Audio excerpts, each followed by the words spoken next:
भारत के साथ रूस भारत का सबसे बड़ा आपूर्तिकर्ता है। दशकों पुराने सैन्य संबंधों के कारण भारत की वायुसेना, थल सेना और नौसेना में रूसी मूल के टैंक हैं। लड़ाकू विमान और मिसाइल सिस्टम बड़ी संख्या में शामिल हैं। दूसरे स्थान पर 33% हिस्सेदारी के साथ फ्रांस है, जिसने राफेल जैसे आधुनिक लड़ाकू विमान और उन्नत रक्षा तकनीक के जरिए भारत की सामरिक क्षमता को मजबूत किया है। हाल ही में भारत आए फ्रांस के राष्ट्रपति जॉन मैक्रो और पीएम मोदी के बीच जो राफेल को लेकर डील हुई है, वो बताती है कि भारत अब केवल रूस से ही नहीं हथियार खरीदता, बल्कि वो धीरे धीरे फ्रांस और इजराइल की तरफ भी देख रहा है। ग्राफिक के जरिए मैं आपको बताता हूं कि हथियारों की खरीद में आखिर 13% हिस्सेदारी के साथ इजराइल तीसरे स्थान पर है, जो ड्रोन, मिसाइल सिस्टम और एयर डिफेंस सिस्टम के लिए जाना जाता है। ये आंकड़े बताते हैं कि भारत अपनी सुरक्षा जरूरतों के लिए बहुस्रोत रणनीति अपनाता है, ताकि तकनीकी विविधता और रणनीतिक संतुलन दोनों बनाए रखे जा सकें।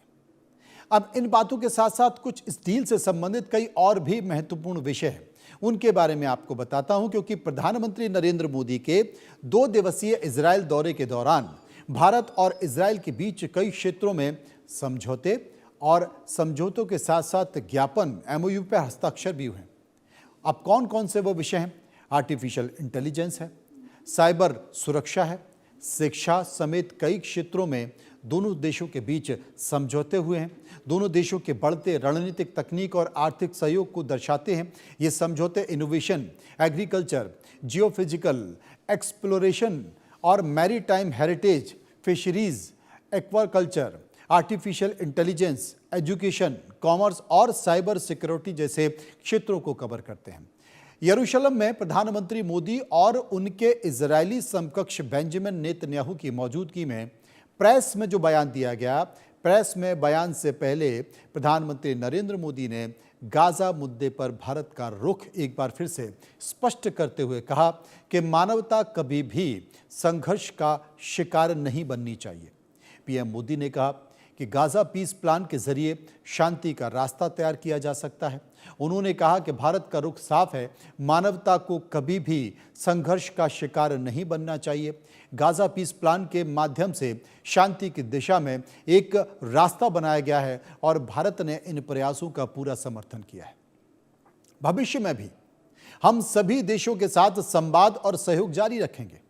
पीएम मोदी ने इजराइल की संसद को संबोधित भी किया और संबोधित करते हुए यह संदेश दिया, ये दोहराया कि भारत शांति के पक्ष में है। भारत ही 7 अक्टूबर को इजराइल में हमास की ओर से किए गए नरसंहार की निंदा करता है।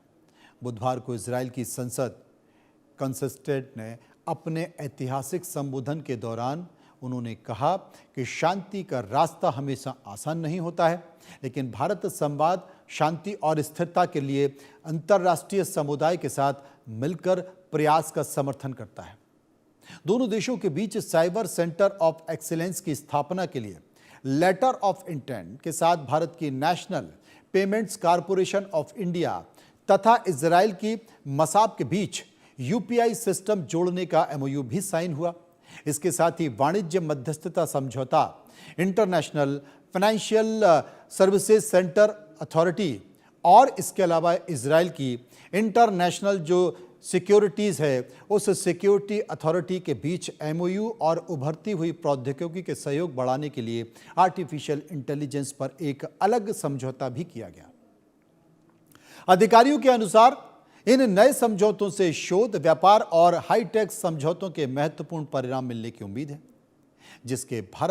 जिससे भारत इजराइल की स्थिति कुछ ऐसी बनी हुई है। यह तो साफ तौर पर दिखाई दे रहा है कि दोनों देश और नजदीक आ रहे हैं, लेकिन कुल मिलाकर भारत और इजराइल के बीच बढ़ती दोस्ती से भारत की सैन्य शक्ति मजबूत हो रही है, जो दुश्मनों को सख्त संदेश दे रही है। खासकर दोनों देश आतंकवाद के खिलाफ एकजुट होकर खड़े हैं, क्योंकि दोनों देश आतंकवाद से सबसे ज्यादा प्रभावित हुए हैं। पीएम मोदी ने इजराइल की धरती से आतंकवाद के खिलाफ जीरो टॉलरेंस की नीति को दोहराया है। क्या कहा पीएम मोदी ने, सुनिए। भारत और इजराइल पूरी तरह से स्पष्ट है कि आतंकवाद का दुनिया में कोई स्थान नहीं है। किसी भी रूप में, किसी भी अभिव्यक्ति में आतंकवाद को स्वीकार नहीं किया जा सकता। हम कंधे से कंधा मिलाकर आतंकवाद और उनके समर्थकों का विरोध करते रहे हैं और आगे भी करते रहेंगे।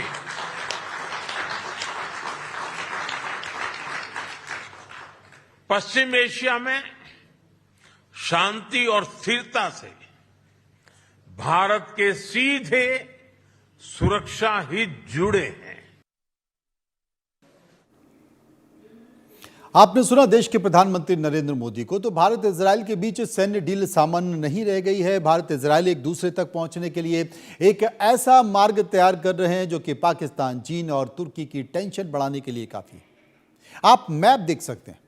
भारत और इजराइल मिलकर एक नया व्यापारिक रास्ता भी बना रहे हैं जिसका नाम है India middle east Europe economic corridor.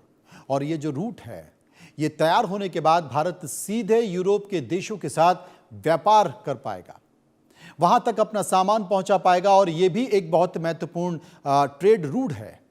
यह बहुत महत्वपूर्ण इकोनॉमिक कॉरिडोर बन रहा है जो इजराइल से होते हुए बहुउद्देशीय आर्थिक और लॉजिस्टिक गलियारा है जिसकी घोषणा 2023 में हुई थी।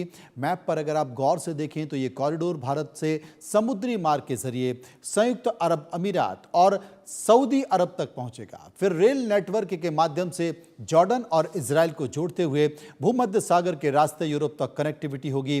वहां से भी ये यूरोपीय बंदरगाहों के जरिए आगे वैश्विक बाजारों से जुड़ेगा। मानचित्र के जरिए आप जो देख रहे हैं, ये कॉरिडोर भारत को अरब प्रायद्वीप और यूरोपियों के साथ साथ सीधी, तेज और सुरक्षित कनेक्टिविटी देता है।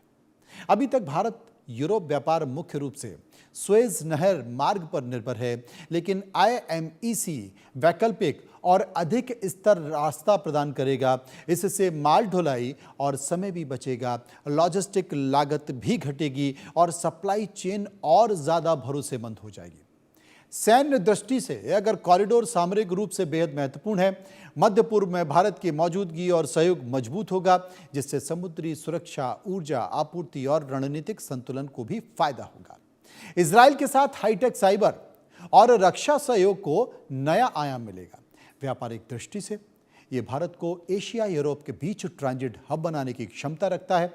कुल मिलाकर IMEC भारत के लिए आर्थिक, सामरिक और भू राजनीतिक रूप में गेम चेंजर भी साबित हो सकता है। IMEC क्या है? इस कॉरिडोर पर भी देश के प्रधानमंत्री नरेंद्र मोदी ने कुछ कहा है, सुनिए।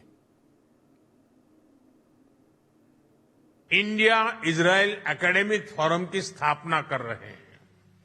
फ्रेंड, आज हमने क्षेत्रीय एवं वैश्विक मुद्दों पर भी व्यापक चर्चा की। क्षेत्रीय कनेक्टिविटी को बढ़ावा देते हुए हम India middle east Europe economic corridor IMEC और इंडिया इजराइल UAE USA यानी I2U2 पर नई गति से जैसा कि हमने पहले बताया कि जुलाई 2017 के बाद यानी कि लगभग 9 वर्षों के बाद देश के प्रधानमंत्री नरेंद्र मोदी का इजराइल का यह दूसरा दौरा है। कुछ तस्वीरें PM मोदी के इजराइल पहुंचने के दौरान की आपको दिखाते हैं, जिसमें तेल अवीव के एयरपोर्ट पर खुद इजराइल के प्रधानमंत्री बेंजामिन नेतन्याहू और उनकी पत्नी सारा नेतन्याहू ने प्रधानमंत्री मोदी का स्वागत किया। और जैसे ही प्रधानमंत्री मोदी अपने विमान से नीचे उतरे, तब इजराइल के प्रधानमंत्री नेतन्याहू ने पहले हाथ जोड़कर उनका अभिवादन किया और फिर दोनों देशों के नेता गले मिले, दोस्त की तरह मिले। इसके बाद एयरपोर्ट पर ही प्रधानमंत्री मोदी को गार्ड ऑफ ऑनर दिया गया। इस दौरान एक दिलचस्प वाकया यह हुआ जब इजरायली प्रधानमंत्री बेंजामिन नेतन्याहू ने प्रधानमंत्री मोदी को बताया कि सारा ने आज जिस रंग की ड्रेस पहनी है उसी रंग का पॉकेट स्क्वायर आपकी जैकेट की जेब में। तो इस दौरान ये बड़ी दिलचस्प बातचीत रही और आप ये कह सकते हैं कि बड़ा इंटरेस्टिंग कोइंसिडेंस हो सकता है।